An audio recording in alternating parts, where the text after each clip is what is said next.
We need, those Google pods that they talk about, how you can take a nap inside when you work for Google. They have like nap Oh pods where yeah. you can go and it makes you more creative or whatever. If only, man. That's the life right there. I'll tell you That what. is.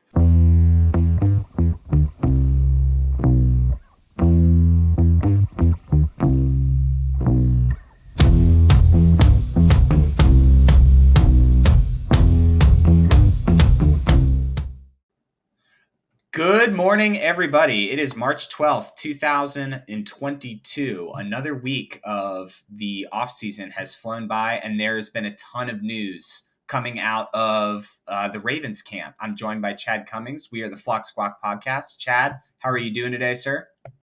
Hey everybody, I'm doing great.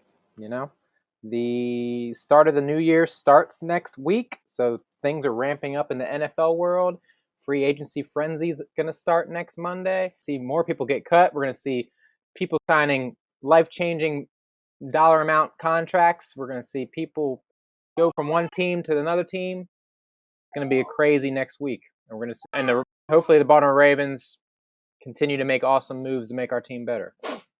We've already seen it, kind of, Yeah. right? I mean, like Aaron Rodgers, there was a big thing with him where he comes out on the Pat. Well, he didn't personally come out on the Pat McAfee show, but he told Pat, and Pat was like, hey, by the way, Aaron Rodgers is sticking around in Green Bay. Not even an hour or so after that announcement, Denver said that they picked up Russell Wilson in a trade. They traded away Drew Lock and Noah Fant and a guy on their defensive line.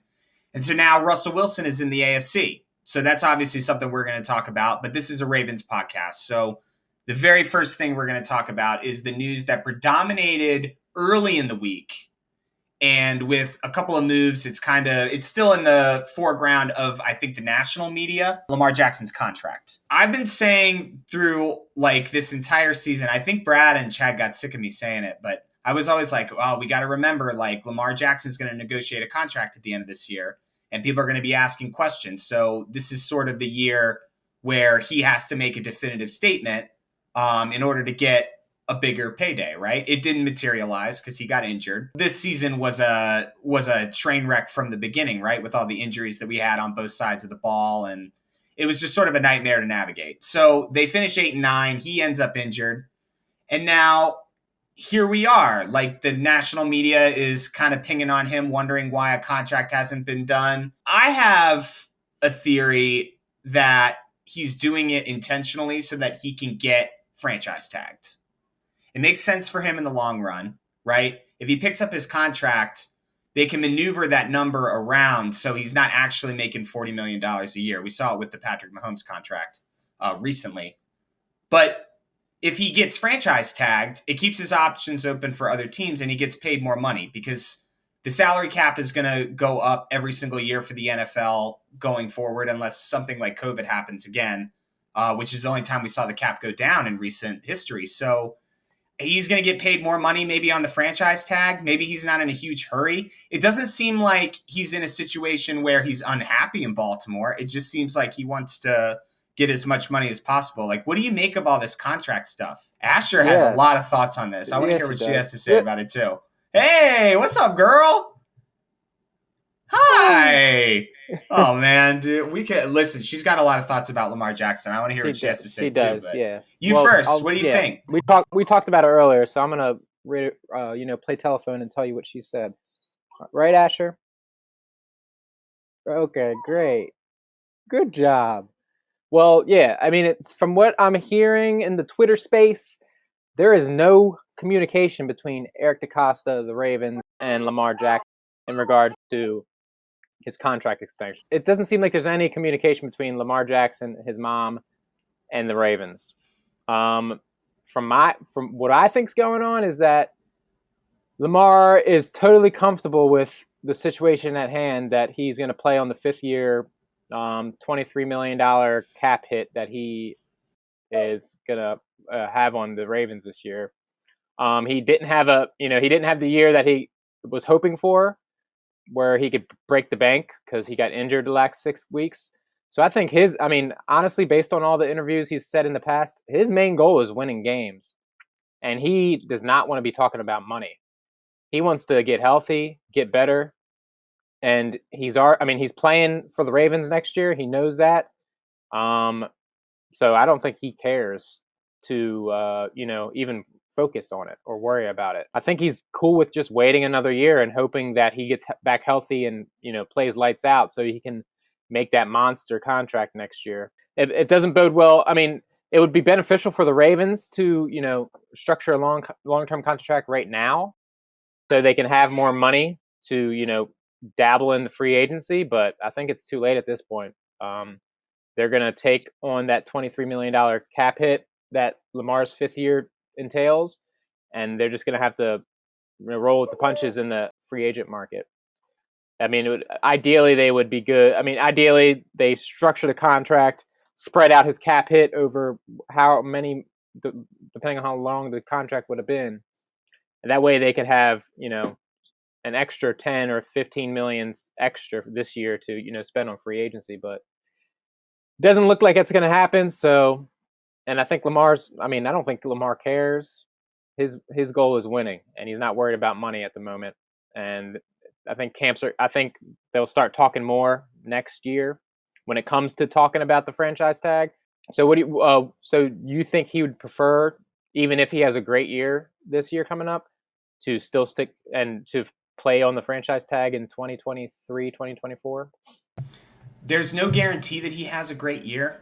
I mean, it really just kind of depends on how the Ravens, do they get weapons for him? Is the offensive line better? You hope these things, but it's not a guarantee in the NFL ever. I mean, he's now been injured for the first time in his career, which doesn't bode well for him going forward in the sense of like it can happen. So, in his early years with Baltimore, that just seemed impossible because of the way that he would escape and the way he could find a sideline, and guys weren't used to his speed yet. So he could sort of get away with getting out of bounds quickly. And it was really effective for running the ball, and it kept our quarterback safe, surprisingly, because of the skill that he has. So that wasn't the case, it seemed like last year. Last year, it seemed like he didn't have any time to throw the ball. He was getting sacked in the pocket, either trying to escape, to run, or trying to step up to make a pass. So I don't know. There's no guarantee that he has a great year next year. There's never a guarantee in the NFL with that.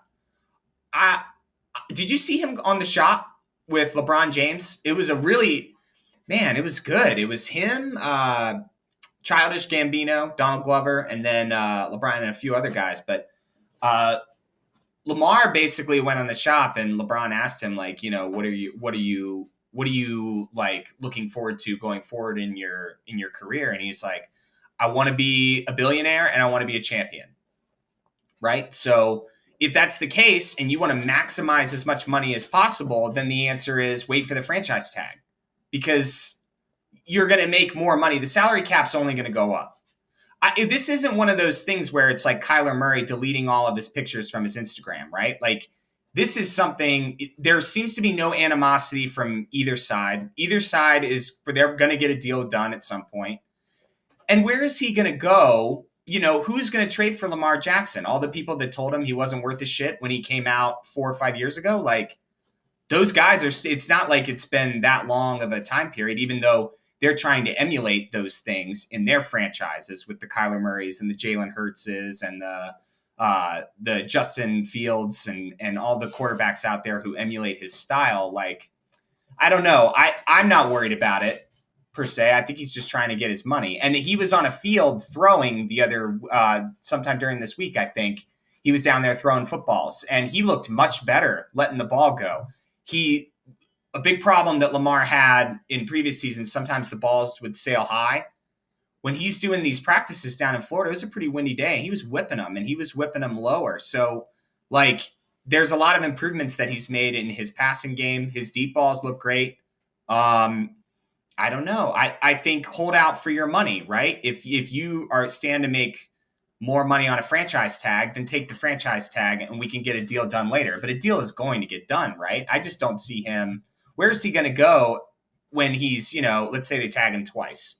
Where's he going to go at 27 when mobile quarterbacks, people start having questions about them? Where is he going to go where he's going to have as much support as Baltimore? I don't know. I don't see it. Mm-hmm. Yeah, yeah. I see that argument. I can see. I mean, I definitely see him playing this fifth year option out. The variable is, it does he have a good year or not? I think the only way he doesn't have a good year is if he gets hurt again. Because even with all the O line, all the whole, I mean, even with the team being so injured as it was last year, and the O line like not protecting that well, he still was. He still had a career year in passing last year, even with all those issues. So I don't think any of those variables are going to stop him from having a great year. I think the only thing that happens is an unforeseen injury, and that's the variable everybody has to deal with. So you can't hang up your goals just for the opportunity because you think you can get injured, because anybody can get injured in any play, any game. It'd be bad for the Ravens organization as a whole, but for Lamar, yeah, if he plays out this fifth year and then he gets tagged 2 years in a row, it'd be bad for the Ravens organization as a whole, but for Lamar, yeah, if he plays out this fifth year and then he gets tagged 2 years in a row, get a long-term contract dealt out, because then the Ravens can do a better job of building around him when they know long-term down the road, like how much cap space they can have. With Lamar's contract, it's risky for the Ravens because if he does get injured, if the injury is significant enough, then it's like, but that's risky for Lamar just as much, right? Because he'll be in a Dak Prescott situation where he doesn't have a contract yet. Most people want the ring, most people want the Right. long-term commitment. If you get injured, you're done. It's smarter to do a long-term contract because you get guarantees over however long, 4, 5, 6 year guarantees, and that adds up more than if you did a one-term franchise tag. So, and it makes sense for your organization because then they can plan accordingly with the rest of the players because they got other people to pay. So I would be surprised if Lamar is thinking, I'm just holding out. I'm going to get franchise tag back-to-back years. I'm not even going to talk to the Ravens about constructing a contract, because that's, in my eyes, that's kind of silly now that I'm thinking about it more. He had an injury last year, so he doesn't have the leverage at the moment when it comes to negotiating the money terms. So, and you get one more year, and the salary cap is only going to go up a certain amount again. So he'll be fine. He'll make a big old bank next year. It just sucks for the Ravens short term this year because they're very limited with the cap, and they won't be able to do as much moves as they would have hoped to do. This doesn't help that he doesn't have an agent, right? Because the first thing an agent would tell him to do is switch to wide receiver. I think he's been dealing with that kind of shit his entire life when it comes to playing sports outside of high school, right? I mean, he was the best athlete on the field. So, of course, in high school, he's going to be an amazing quarterback. But once he started getting to the college level, everyone wanted him to swap over to some other position. And that's probably exactly what an agent would tell him. So he wants to play quarterback. His mom's handling all of his stuff. It seems like, between Lamar, his mother, and Eric DaCosta, a deal is going to get done. I think ESPN is sort of, they're looking for news now for the NFL because it's the offseason. And this is one of those big question marks, like why he hasn't been paid yet. Might be a little bit overblown. I think he gets a deal done. I think he stays a Raven. I don't think there's anything that we should be worried about unless Not at all. he wants to go somewhere else. But where would he go? I could be wrong. I could get the wrong read on him, but he seems like a humble, loyal, very well-rounded young man, and he got passed on by 32 other teams. And when we picked him last pick, he said, I'm a Raven. Like, I'm going to get them a Super Bowl. I don't think money is going to lead him away from the Ravens, giving the Ravens a Super Bowl. And they've kind of put all their eggs in this basket too, right? With Lamar, like they've built this offense around him. The defense has always been good, so you just needed to really figure out the offensive puzzle piece there. Lamar was that puzzle piece. They're going to be contenders for the playoffs next year with Lamar. Without him, we saw what happened, right? I mean, we went 5-2 with Lamar Jackson as a starter. He got injured, and all the other quarterbacks that played were 3-7. Some of these media personalities are saying like, "Oh, well, you always have Tyler Huntley in your back pocket," and it's like, look, man, Tyler Huntley's great, but 3-6, because there was the game that Josh Johnson started. 3-6. I mean, to compared to 5-2, it's night and day. So a deal's going to get done, and Lamar, he deserves it, man. He's been a great representative for our organization for the years that he's played, and really, it's just the haters kind of that have been the negative aspect that have been attached to his career. And I think the more boxes he checks off as a quarterback, the less loud their voices will be. So that's where I'm at with that. Let's talk about what we got right from last week. Alejandro Villanueva, he didn't get cut, but he retired. So we didn't get it right, I guess, but he's not on the team anymore. What can you say? He had a bad year with the Ravens. He's a 2-time Pro Bowler with the Steelers, had a 9-year career. You want to talk about a guy who should get into podcasting? He was a Ranger, played in the NFL. Imagine the guests that guy could pull in on a podcast. I'm telling you, he'd have a following too. Yeah, he's a swimmer too. His parents are European, and he was on Marlon Humphrey and Ronnie Stanley's podcast once, and he's a very interesting guy. Or at least do like a press tour or something like that. He's got a really interesting story. Earned his retirement, played 9 years, like I said, 2 Pro Bowls. We were going to try and move him to right tackle. It didn't work out because Ronnie Stanley got hurt. Moved him to left tackle. It was sort of a disaster.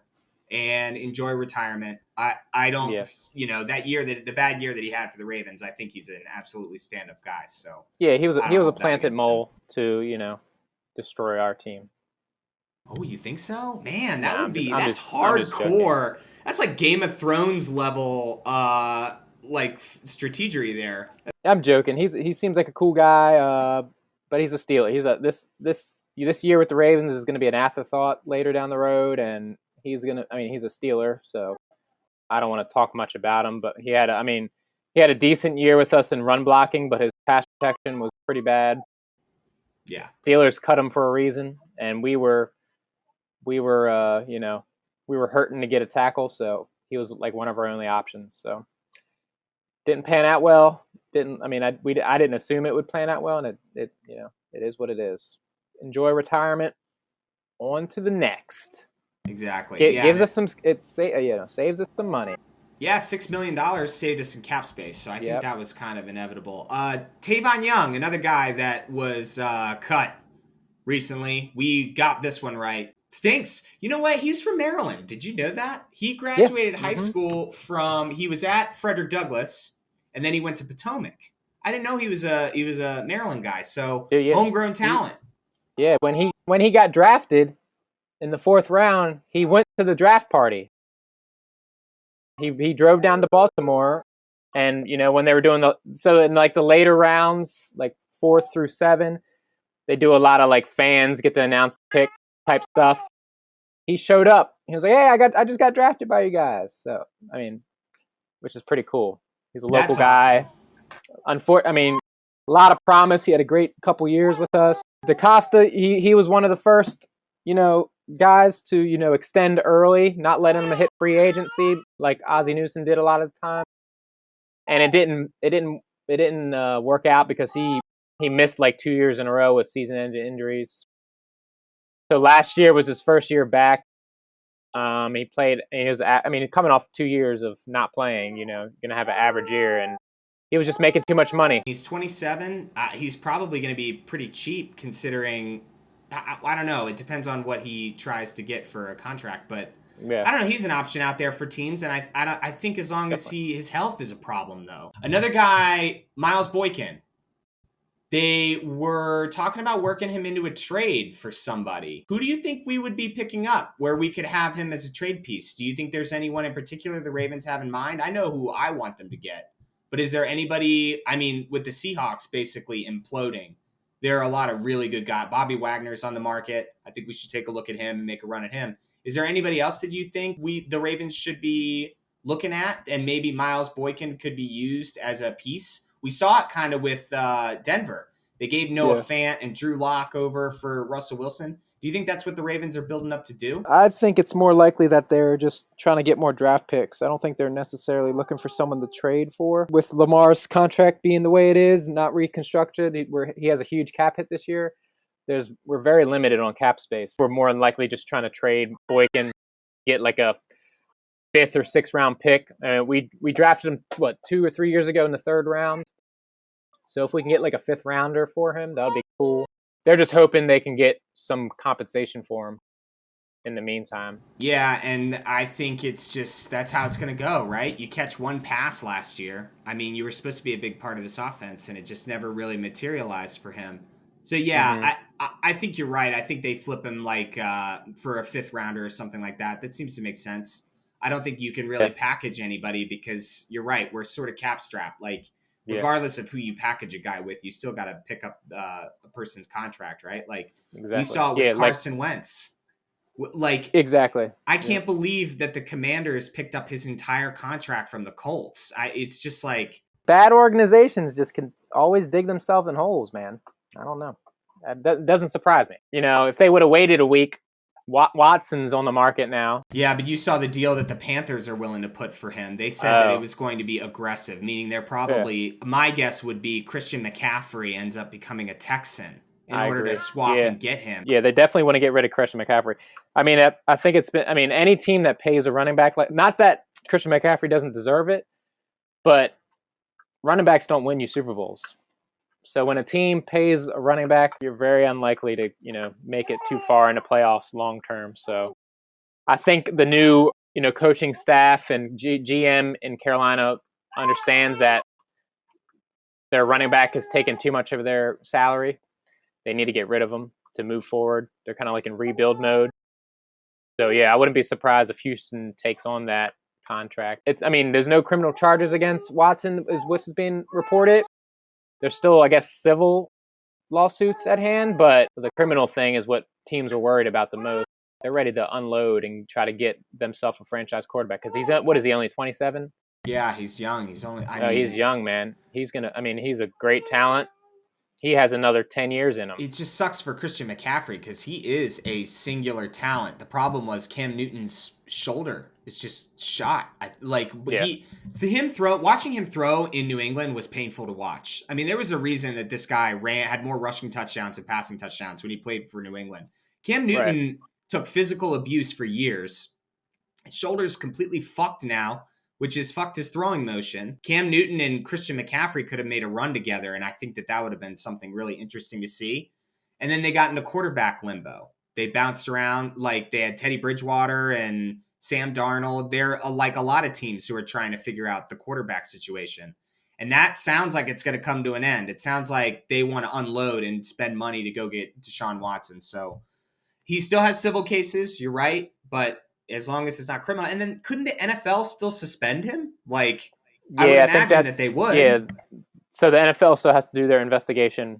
They were waiting for for all this to unfold before they look into it. So yeah, I don't know what that looks like either, but it seems like, I don't know, it's only been a day. The media jumped on it pretty quick and made it seem like teams are like ready to pounce now that there's no criminal charges. So I guess they anticipate the NFL not doing much because the criminal charges have been dropped. In like 2 or 3 days from now, we're going to be completely wrong and he's going to go to somebody else. You know what I mean? Yeah. Like, who knows? Yeah, The I'm just NFL glad. offseason's crazy. Yeah, I'm just glad the Ravens aren't in a need for a quarterback. No.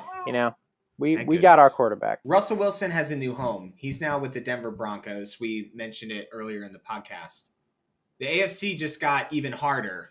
I didn't think it could get any harder now, and now that Denver is a legitimate contender, I think, at least for the play. I mean, they're certainly that's a playoff team roster if I've ever seen one. What does this mean? I mean, the Aaron Rodgers news is the news that's going to get covered the most on the NFC side.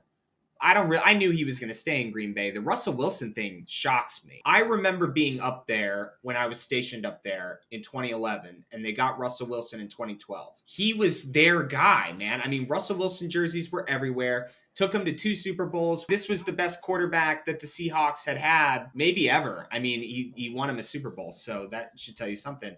He's now traded because he's sick of Pete Carroll, I think. He's now in the AFC, and that AFC West is monstrous. Justin Herbert and the Chargers, Patrick Mahomes and the Chiefs, and now Russell Wilson with the Broncos. They're just going to tear each other apart for the next at least 5 years until Russell retires, right? Or at least, I mean, Russell Wilson's young. He's only 33. If he wants to play into his 40s, we're talking 7 years. The AFC West just got brutal, and the AFC got brutal as well. How do you think this affects the Ravens? I mean, we're obviously going. Do you think there's a good chance that we see Russell Wilson in the playoffs moving forward? I mean, it just seems like an inevitability with how good he's been his entire career. Yeah, I mean, it definitely cue the walk hard Dewey Cox story track, because AFC is going to be a lot harder to make it deep into the playoffs with the likes of Patrick Mahomes, Lamar Jackson, Joe Burrow, now freaking Russell Wilson. Russell Wilson, Justin Herbert, and Patrick Mahomes are going to be duking it out all year to try to get that division title. But then you got those three wild card spots. Heck, all three of those teams could make the playoffs. You've seen it in years prior where three AFC North teams have made the playoffs. It's only easier now with that extra playoff spot. So it does. Obviously, I'm glad it didn't come into Pittsburgh. So that's a silver lining. It's going to make for some fun playoff matchups. I know now. Imagine next year I can see Patrick Mahomes, obviously, Lamar Jackson, Josh Allen, Joe Burrow, Russell Wilson, Mac Jones. Mac Jones, Justin Herbert, all making it into the playoffs. I mean, the AFC South, we can not even talk about the AFC South because their best quarterback in their division is dang Ryan Tannehill. I guess the silver lining is, they get to beat the shit out of each other during the regular season. You know what I mean? It's like, and in that sense, you can't make a mistake at all. And I don't want to discount the Raiders either, right? Because they now have a new head coach in Josh McDaniels. Derek Carr played pretty well last year. I mean, I knew he threw for a lot of yards. They made the playoffs. So, I mean, it's not like the Raiders are a team that is necessarily out of that running either. I think their lives just got a lot more difficult. I Yeah, don't think they can't they're sneak obviously in anymore. yeah they're obviously the bottom of the barrel at this moment. Yeah, but that doesn't mean that I don't think they have some things going for them on that team as well. They can nick a win out from Patrick Mahomes better than anybody. So the AFC West is just absolutely brutal. I don't know. And then there's a scenario. Let's say Deshaun Watson goes somewhere else, and the Steelers need a quarterback. Mitchell Trubisky is being floated around realistically as like a $10 million quarterback option that you could use, which. Sure. Okay, I mean, it's not a long-term solution. Is he better than Mason Rudolph? Maybe. Dude, I don't know. I was not impressed with Mason Rudolph. I don't know. It wasn't. I think they're in a transition period, obviously, but I don't think it's going to take them long to pick up a guy. I think Kenny Pickett's a good option for them. Another guy coming out of college, Desmond Ritter. Made the college football playoff. Like I like college athletes that drag teams that I have no idea who they are, to prominence in whatever sport they're in. This is a basketball thing, but I remember seeing Stephen Curry play at Davidson and being like, "Whoa, this dude shoots threes so well that Davidson is literally like making Sweet 16s now. This tiny little college somewhere." Right. Desmond Ritter at Cincinnati, they say that he's sort of like Dak Prescott-ish, Dak Prescott-esque at this point in his career.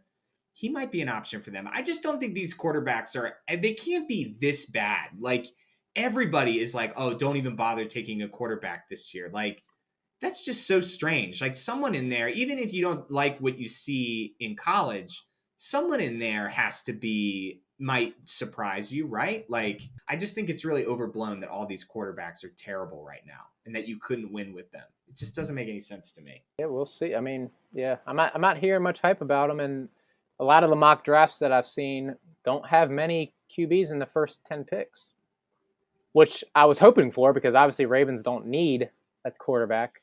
So I was hoping a lot of those other talented players get pushed back to our 14th spot with people like having to jump forward and jump in the top 10 and pick quarterbacks. But right, if that's not the case, then that just I mean we're still in a good spot, 14, to get a decent player. But I was hoping like 3 quarterbacks would go in the top 10 and we'd essentially have like a top 10 pick. But We'll Right. see how it plays out. I think Malik Willis is the highest graded QB. Yeah, from Guy from Liberty Liberty. Liberty Yeah. University. You're just like, Like, what the what's Liberty? Yeah. What hell? the hell? I'm not. Hey, by the way, I'm not trying to make enemies with people at Liberty University. It's just when you think about quarterbacks and the number one overall pick, Yeah. Liberty University is not necessarily a program that I think of right off the bat. Yeah. So just sort of a random thing, but And he's a short guy too. He's only 6 foot. there are flaws with all these quarterbacks, I think. Like I don't think it's overblown to say that, most of these guys are not NFL ready, right? But like we've seen a billion times, how many people wanted Lamar Jackson to switch over to wide receiver? And then Yeah. look at him. He's an NFL MVP. You think he would be an NFL MVP at wide receiver? He would not.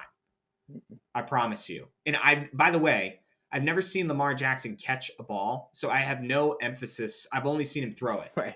So I have no basis for why would he be a good wide receiver? I've never seen him catch. So like why are we still talking about it? I don't know. I don't think it's ridiculous to look at a guy like Kenny Pickett or a guy like Desmond Ritter who have played a lot of college games.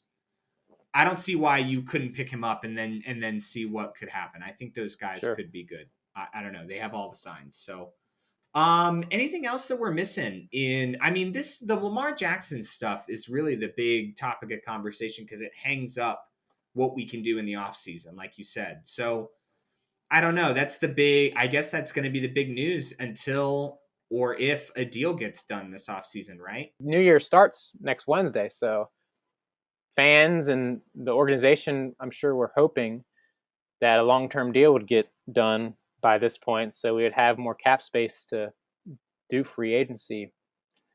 But it's not happening. So at this point, I don't see any point for the Ravens to pursue it up until next year, right?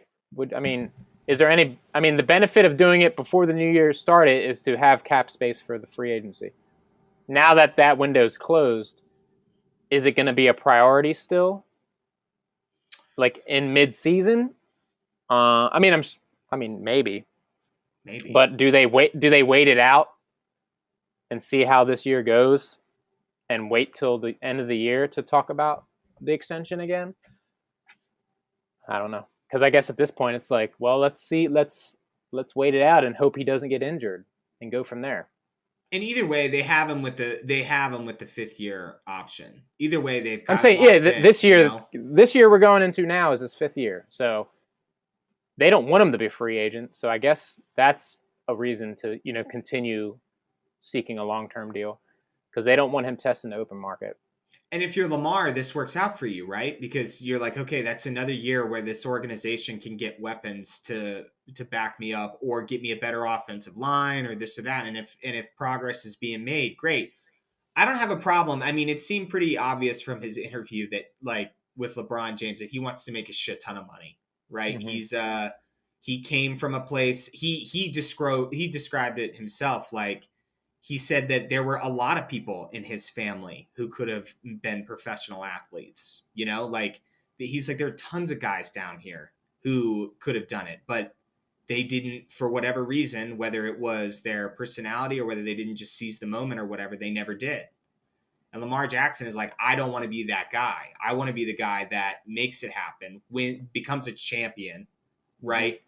And the entire mindset, with his mom being his agent, you've just seen that's the result of people not believing that you can be a quarterback. Yeah, I agree. If he couldn't run a 4.3 40 or whatever, people, he would have an agent.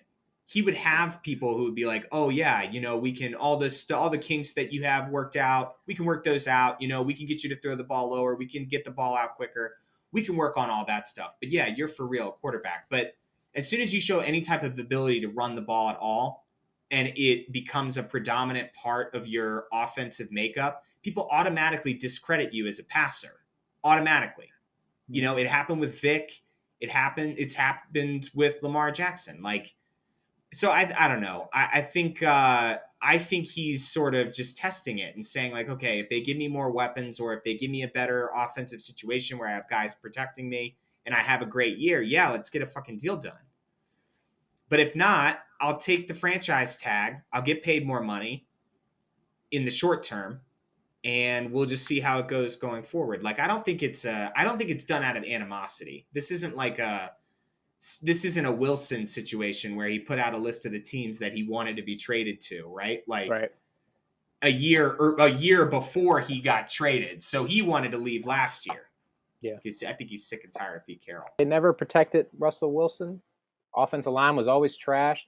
They gave up what 2 or 3 first round picks for Jamal Adams, which at this point has turned out to be a horrible trade. So they've never had the draft capital to build around Russell Wilson. I guess he saw smoke and saw fire burning in that organization, and he wanted to get out of it.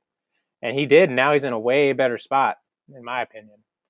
Yeah, he has he has to beat out Patrick Mahomes, but he has a great defense, and he has, with a lot of young talent, Patrick Surtain, and they have a great set of weapons in Jerry Jeudy and Courtland Sutton. Seattle has 2 really good wide receivers, but with no quarterback.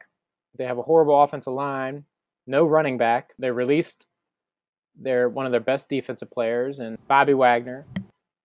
They have Jamal Adams, who hasn't played up to his caliber, and that's another thing I want to talk about. Bobby Wagner fits the mold of pickups that the Ravens look for, because they were a cap casualty, so they don't count against the compensatory. Oh wait, how do you say it? Compensatory pick formula. So every team, based on free agents they lose, get a comp pick for that player. But if you sign other teams' free agents, they kind of equal themselves out. So if you lost somebody and they gave them and there was a 3rd grade pick on them, and then you pick another free agent up and they were a 3rd grade pick, that would cancel out. The Ravens do a lot is they wait for teams to cut players, because players that are cut don't fall into that formula. So if you lose a player, you get a 3rd round comp, and then you pick up a player that was cut. That player that was cut does not negate the 3rd round comp you received from your free agent leaving. Bobby Wagner is a great leader, and that we talked about that a lot last year. If we can get Bobby Wagner in there, that'd be awesome. So I wouldn't be surprised if we try to go after that. There's been a lot of talk about Bobby Wagner. A lot of talk from Ravens fans, so it's saying that, yeah, this is just an obvious pickup. This is a guy we should get in immediately. And yeah, I agree. I think he has exactly what you were talking about. There was a podcast where we were wondering if like Tyus Bowser was the guy to step up. And it's like Tyus Bowser just recently started living up to expectations. Like Bobby Wagner has been doing this in Seattle for a very long time. I mean, It's remarkable, the Seahawks, because as soon as the Legion of Boom went away, that team completely changed into something. They could never get to the next level after that, even with Russell Wilson. And Bobby Wagner is really like the last holdout of that era. And it was such a short one too. Yeah. I mean, it's crazy to think about. Seahawks fans that thought that they were going to be on top of the NFL for a long time. And really, the Legion of the Boom is like a 4-year period in NFL history. Not to throw shade. I bring it up because another reason why Russell Wilson's probably loving his life is because he's not pigeonholed in the Pacific Northwest anymore. Yeah. I love Seattle. When I was stationed there, I fucking love it. The weather is great. The overall atmosphere, the Puget Sound is beautiful. You can go to Canada, go up to Vancouver whenever you want. Great hiking, great scenery in general. It's an awesome place to be. But if you're in a national landscape, you get overlooked a lot. How often like Russell Wilson never received an MVP vote ever. Sure. Yeah. And he won a Super Bowl. And part of that is tied to his performance, but he was far and away the best quarterback the Seahawks ever had. And then with Bobby Wagner getting released too, it's sort of like, I would want to pick up Bobby Wagner because everyone thought it was surprised that he was cut. And those, it's not like he's washed up or anything. The overall perception of Bobby Wagner is that he can still play even after 9 years. So yeah, I think that would be a great pickup. Russell Wilson's probably loving his life in Denver. Denver, a little more. There's a little more attention is paid to Denver. I think the Broncos organization itself is an organization that's won a lot of Super Bowls and is pretty well respected overall. So, who would you rather have in the AFC? Is it Russell Wilson or Deshaun Watson? Because if Deshaun Watson leaves to Carolina, I guess it sort of evens out, right?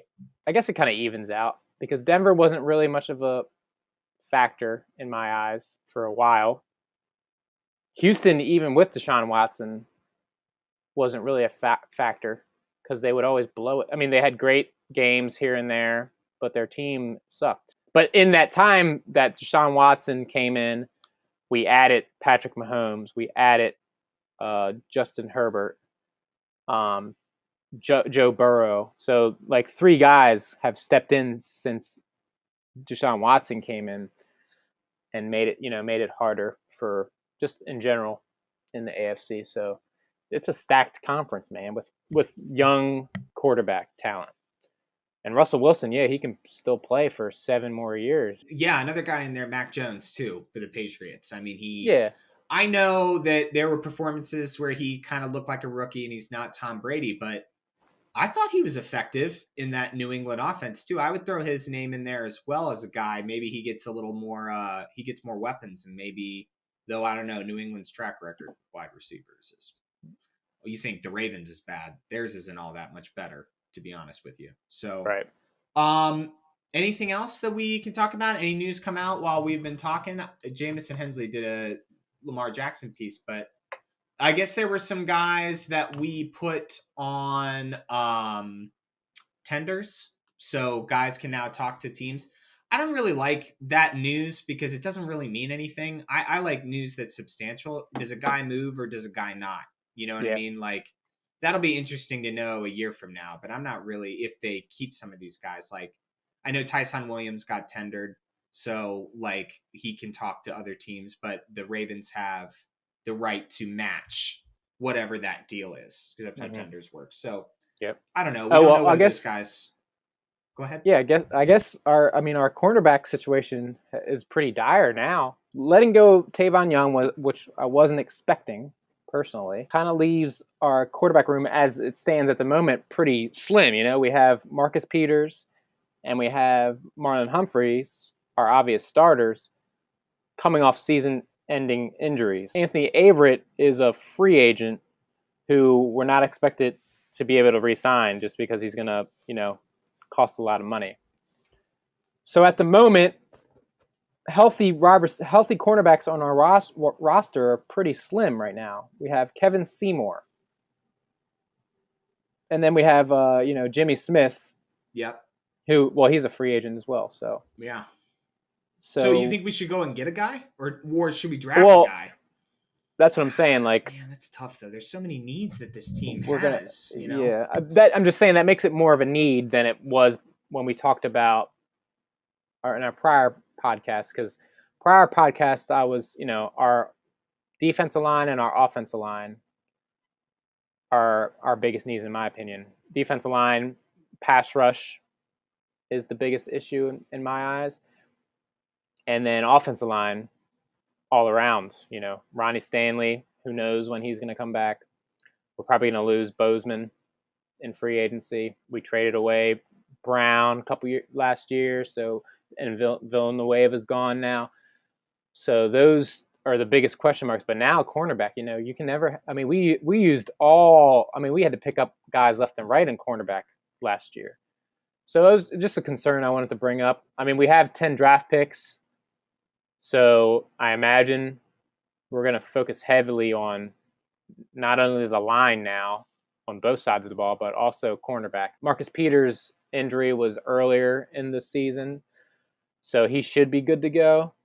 But Humphrey's pec injury or shoulder injury didn't happen until mid-season, like third quarter.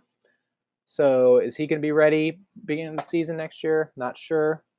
Just a lot of question marks that have me concerned. Because they've been talking in the news about Marlon Humphrey restructuring his deal, so maybe that'll open up a little more cap space as far as corners are concerned. But yeah, all of a sudden, now Anthony Averett's foot isn't out the door yet. I think he's going to be gone, but he's not gone quite yet. I thought Jimmy Smith was going to stay, so maybe you keep a guy there. But yeah, it is looking a little thin, right? I mean, the fortunate thing for the Ravens is they have 10 draft picks. We have the most draft picks. I think so. Yeah. In the NFL draft this year, actually.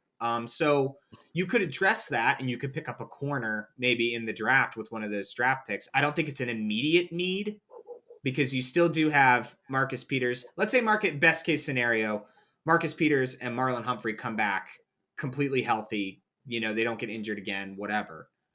Then yeah, a draft pick would make sense to address your cornerback depth, right? Maybe a 4th or 5th rounder or something like that you could pick up on your roster. But life doesn't work that way. You always play them for the worst case scenario.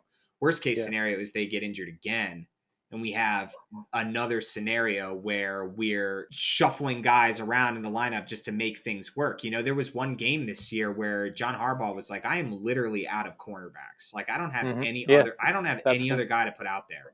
That's why we went for 2 against Pittsburgh. Right, yeah. And that was sort of his thing at the end of the game. He was like, did you see the guy? He didn't say this, but he was basically like, look, man, I didn't have anybody else. You know what I mean? We were out. We were tapped out. It was that kind of a situation in Baltimore last year. So, I mean, if they come back completely healthy, address cornerback in the draft, I think. But if there's any questions about them coming off of rehab, then I don't know. With the Chris Westry stuff, it seems like they didn't extend a tender for him. They saved $2.5 million doing that, right? And it sounds like they're continuing to have a dialogue about a possible contract. In 6 games last year, he had 17 tackles and 1 tackle for loss. That's Chris Westry. So he was one of those guys that we were sort of shuffling in. Maybe they get a deal done for him. It's interesting that they didn't tender him, but yeah.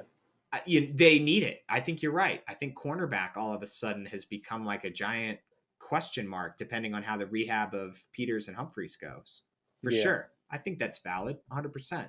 And then there's so many other positions too where the offensive line is going to get work. The defensive line is going to get work. I'm worried. I would love if the Ravens made a play for a guy like DK Metcalf, who's stuck with Drew Lock right now. And it went from Russell Wilson to Drew Lock is quite a negative transition, I think. So who knows? He's on the last year of his rookie deal, so maybe next year he'll be looking for a team. But I don't know, man. It's just free agency is so crazy, isn't it? Like all the different places. We're talking about guys like they're going to walk out the door, and we really no idea. You know what I mean? Like maybe we're in trouble, maybe we're not. That's the beauty about this time of year. I absolutely love covering this stuff. I love it. Yep. Yeah. And, wide receiver has always been an issue with us. We expect Bateman to be great. We don't know that yet. Marquise Brown, they offered him a 5th-year contract, so he's going to be here. But still, there's a little question mark. I think there's still people wanting another wide receiver here. It's fascinating stuff. The offseason is great. I mean, in a week, we basically saw the Seattle Seahawks implode. The Green Bay Packers fans are celebrating over on the NFC side. And the Ravens, as far as we're concerned, it's sort of business as usual. And then the calm before the storm before we see what happens with Lamar's contract, right? That's the big that's going to be something we probably talk about every week in the offseason, I'd imagine. Yeah. Do you have anything else? Anything we want to cover before we say goodbye to the people? Yeah, just Ravens fans, if you don't see us making big splash plays in the free agency, which I don't think we're going to do, just remember Eric DeCosta signed Mark Andrews last year to avoid him becoming a free agent. So that's a win already. Yeah. And he did the same thing with Marlon Humphrey. Paid him before he became a free agent. We're doing our best to keep our guys as much as we can. I'd much rather have Mark Andrews than, Bozeman and Averett, Absolutely. And when we start losing guys, just remember we kept Andrews. We kept Marlon Humphrey. We kept Ronnie Stanley. Unfortunately, he got hurt. But, so just think about that. I don't think it's doom and gloom with Baltimore at all. No. Even with this quarterback situation, it's almost like a deal is going to be worked out. It's just not going to be on ESPN's timetable, right? It's going to be Right. on Lamar's timetable. And you're going to hear a Mhm. lot of stories of people saying, oh, well, I'm surprised that they haven't gotten this deal done. Like, what's up with Lamar's deal? And they're going to try and make it a bigger deal than I think it actually is. I think Agreed. it's going to Yeah. happen. I think, Lamar's just trying to get paid. Yeah. And, if the Ravens want to reassess in a couple of years, that's on them. But I don't think they should. I don't think they need to. It's as far as I'm concerned, the Ravens offseason has sort of been business as usual. It's and then in the draft, when we have 10 picks that we're going to be utilizing all over the board, you're going to see things change and shake up. And we're going to have a completely different feeling about this team, come May than we do right now. So good stuff, though. I love it. This is a fascinating time of the year, every single year. I agree. It might even be my favorite. Like, I love the season. Don't get me wrong. I love watching football and I love the game. But some of the intrigue and some of the stuff that goes on behind the scenes is stuff that the casual fans miss out on. And I think that's a shame. Chad, it was great seeing you. It was great seeing Asher. We're going to be back next week, obviously, for next week's craziness. You said, it's already started off kind of crazy.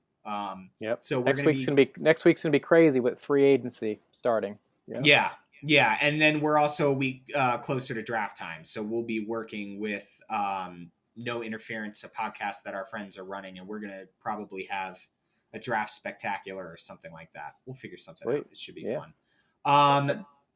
Anything else? Before we go, do you have any surprising free agent signings? Before because I imagine our next podcast is going to be us evaluating who we signed or who we didn't sign and who we lost and who we didn't lose. For the Ravens in particular. Yeah. Who do you hope who is one person you're like, damn, I hope we get them? Well, I hope we keep Pat Ricard. It sounds like he's gonna leave. And I think he is going to leave. It seems like all the reports are saying that he's going to roll out, which is such a shame because Pat Ricard is the man. Anybody who gets that guy, we have a good track record with fullbacks. I know they're kind of out of fashion in this modern NFL, I guess, but Vontae Leach, and then after Vontae Leach, Kyle Juszczyk, and then after Kyle Juszczyk, it was Pat Ricard.